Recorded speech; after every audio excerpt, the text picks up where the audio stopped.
I feel like I just played easily a game that can be nominated for Game of the Year this year. We often talk about games that are, the huge AAA budget, 50-hour games, extremely high fidelity. The reason why I feel like this game could be nominated for Game of the Year, or at least just at the Game Awards, it has to at least be at the Game Awards. This game feels like the quintessential, hey, I just played this video game.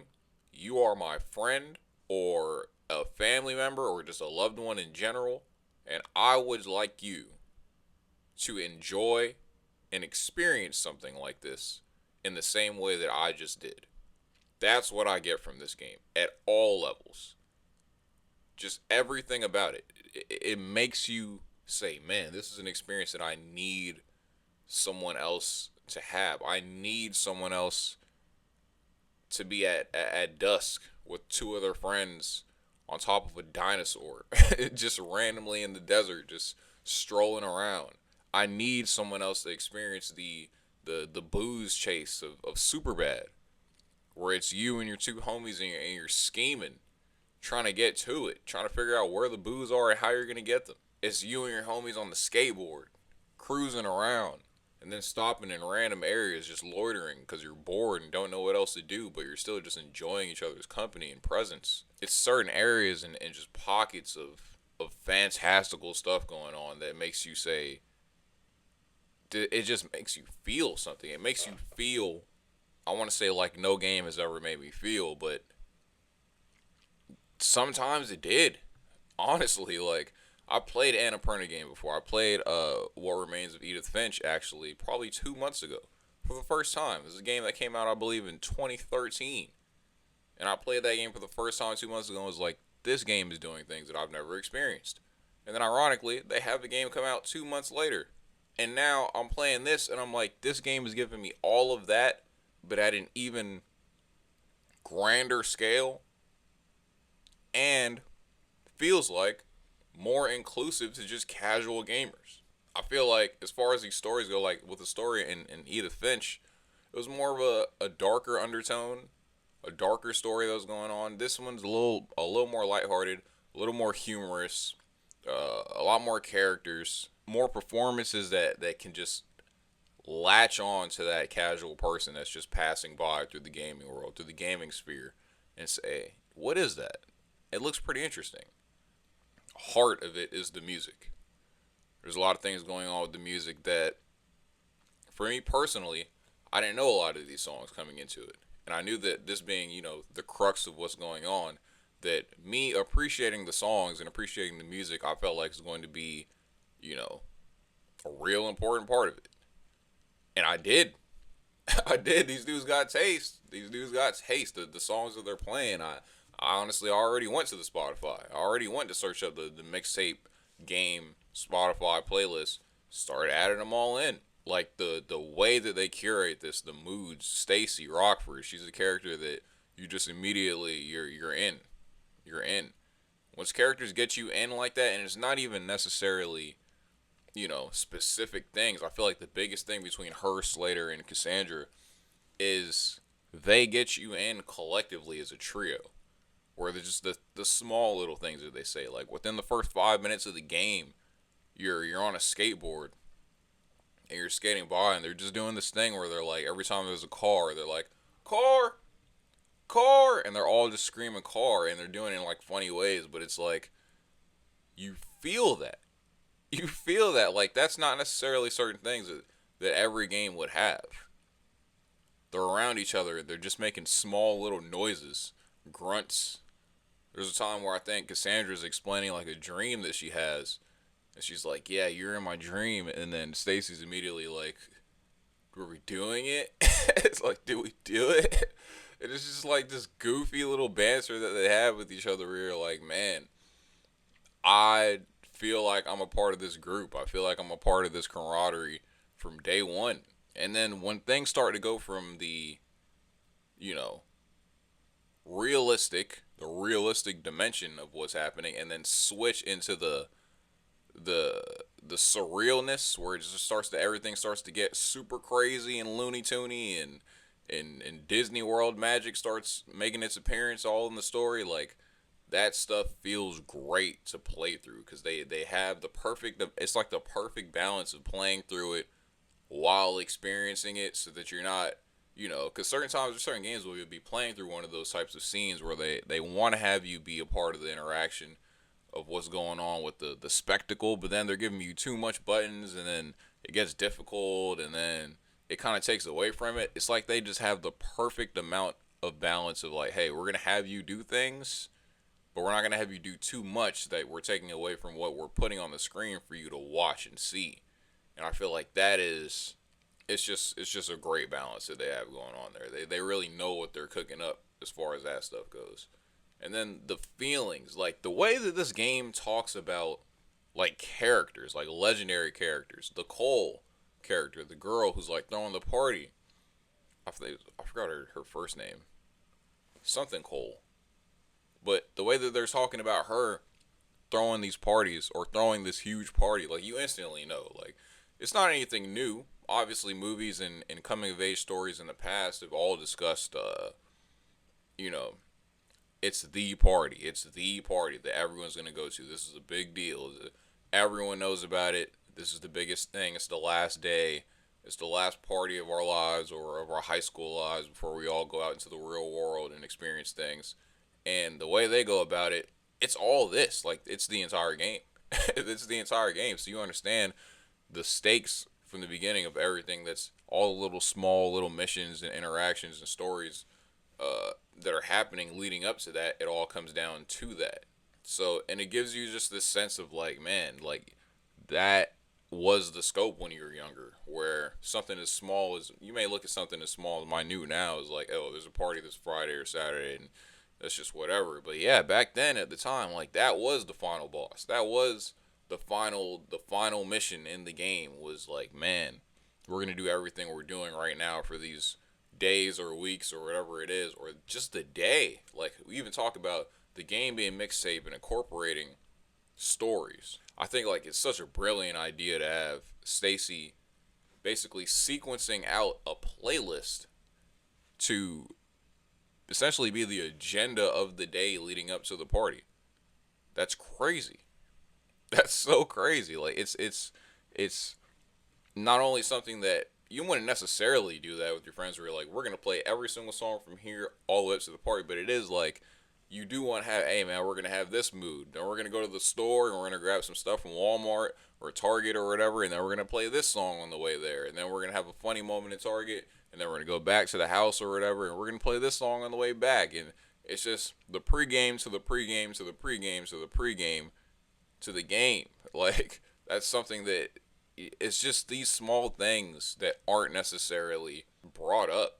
The moment to moment banter when you're the gameplay moments of like going through. Everybody has the games where you're going through the house and you're looking at the photos and you're looking at the notes. And a lot of times it'll just show you a little thing, show you a salt shaker or something that you look at. Character will say one or two words or whatever.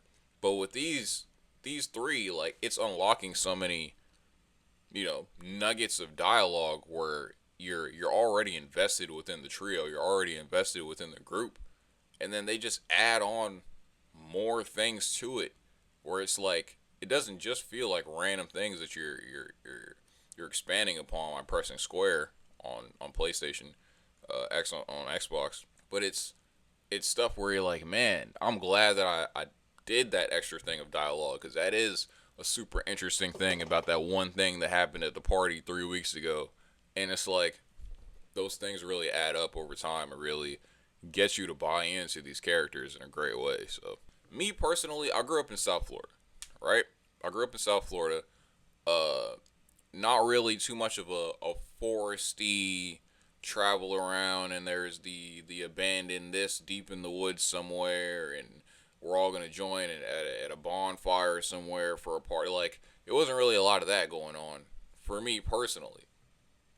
Maybe in certain areas of Florida, yeah, but like in some of these, areas of the game that they're in, and a lot of these stories of this kind of thing that get told, like Stranger Things or whatever it is, they often, tell stories from a perspective of things that I can't necessarily relate to because I didn't grow up in these small towns where a lot of these things are happening and everybody knows each other by their last names and stuff like that. Like that's not, the experience that I had. So watching these shows and these movies, these video games, experiencing these kind of stories like this, the way that I appreciate them is from a way of like just appreciating the differences.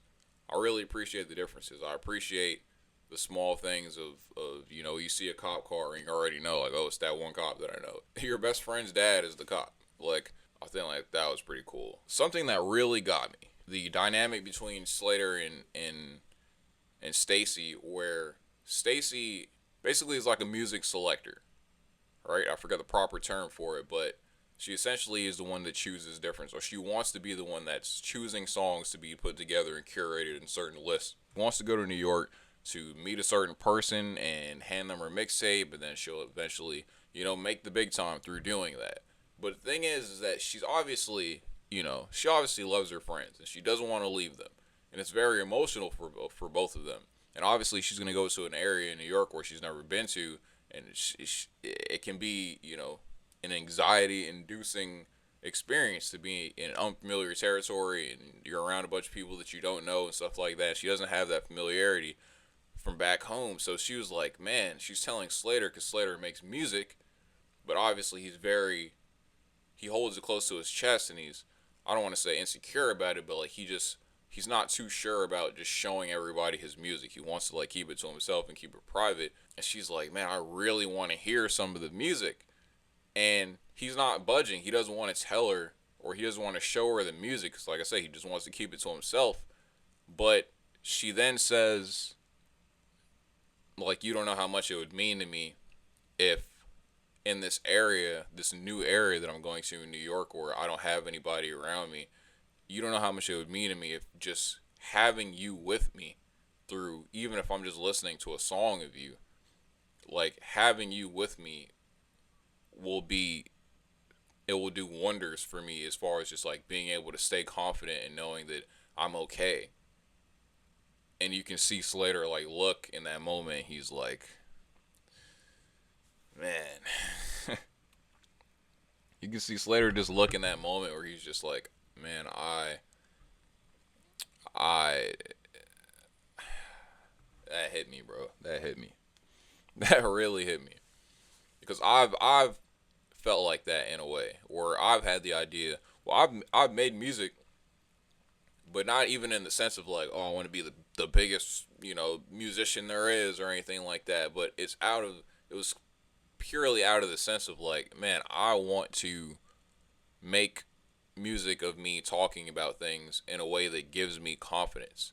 And I just wanted to hear myself talk about myself in a way that was very confident. And that's why I was making music. So, like, to understand someone that feels like they're going into a situation where they're not necessarily, the most confident about themselves or feeling, just a little timid about the situation, knowing that they're hoping for their friend to give them music that can help them do that because it gives them a sense of, like, togetherness. That's some crazy writing right there. I really felt that so heavy, man. I felt that so heavy when I was playing through that part. And a lot of people are going to talk about, right? A lot of people are going to talk about relatability, right? Where everything that leans heavily into nostalgia can be susceptible to criticism of this is just nostalgia bait. This is just a bunch of white American dudes that review games that are playing through their childhoods and it's making them tear up and they're giving it tens all across the board and that's just all this is. Right? That's what people are going to say. That's probably going to be the main criticism. I didn't live this life, but playing through these games, playing through this game and also, knowing of these kinds of stories in media where it is TV shows and movies. You got your Ferris Bueller, you got your this, you got your that. Like I said, Stranger Things probably is the most notable recent, example of this, of where just a bunch of people flocked towards season 1 of Stranger Things because they're like, man, this is my childhood. There's so many different things as far as Dungeons and Dragons and certain stuff at the mall and things that they were wearing and comic books and all of these different things that people were falling in love with because they're like, this is my childhood of the 80s. Like, this is what that is. And I feel like because Stranger Things also had a great story to back it and a great premise and all these other things working into it, that's what separates it from every other thing that comes in line of that kind of style or that genre or that topic of things. I feel like that's what this is doing on a next level through a gaming medium. You're playing through this and you're experiencing certain things on a video game level where you're like, man, this is next level. These are things that like you would hope for anybody who doesn't own a PlayStation, for anybody who doesn't own an Xbox, for anybody who doesn't own a Switch or a PC, to just be like, hey, what's that over there that you're playing? And they're just like, this is a game called Mixtape. And you just show it to them.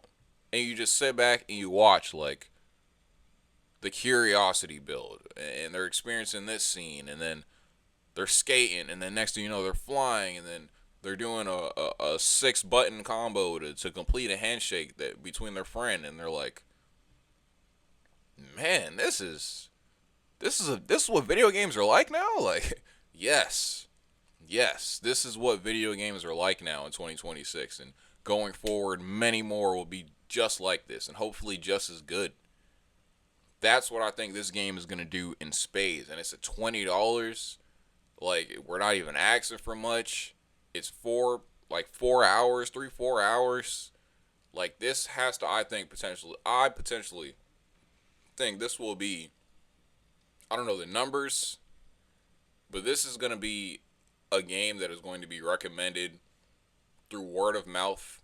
I think up there with the most recommended word of mouth games in the recent years. Right now, what are we in? May? I think by the time we hit December for Game Awards, this game is gonna, like, similar to how we seen Dispatch make its way around, where Dispatch came out and it was pretty hyped up, and then you saw like an extra leg, an extra push where people were streamers, the average streamer started getting to it, and it was like, man, hold on.